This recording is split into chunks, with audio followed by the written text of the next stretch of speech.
My name is Kevin Park. I'm the workshops chair for this year's NYCAASC, and I'm a senior at Hunter College studying Asian American Studies and Critical Ethnic Studies.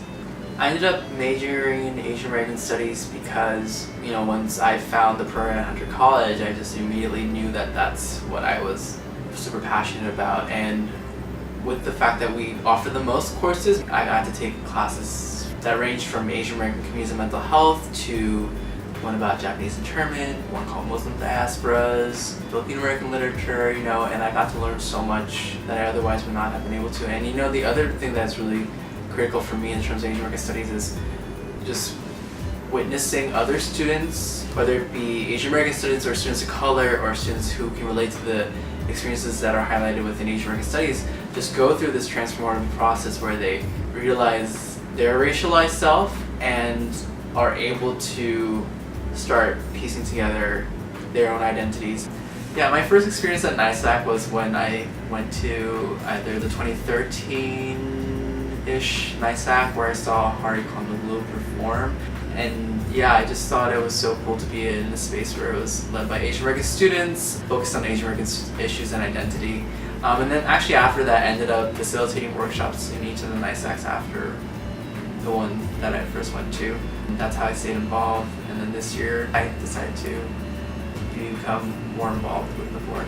Some of the workshops that I've facilitated at NYCAASC included one on just LGBTQ Asian Americans. That was like the first one that I facilitated, and then also like last year I facilitated one about know your rights, around cop watching, and also around Asian American studies at the undergraduate level. For me, I think the thing that I look most forward to at NYCAASC is the experience that the students get, especially if they haven't ever been exposed to anything Asian American related before. Because I think it's a pretty transformative experience when you're exposed to a lot of great workshops and a lot of great speakers and facilitators and community people, and just having a space that really highlights, I think, experiences and voices that aren't normally heard as much. I wish I had known about this when I was in high school, just so that I could have gotten a head start or, just been more involved with Asian American community earlier. And I always get to hear about other people who talk about their experience at NYCAASC and how amazing it was for them. I'm really excited for the community building that's going to happen at this year's NYCAASC. I think the cool thing about NYCAASC is, there's a theme, so there's kind of a different feel for each of the conferences. So yeah, it's just always exciting to see how each conference will turn out. In terms of API role models, I'm actually really inspired by other organizers that I meet, especially people doing really grassroots work.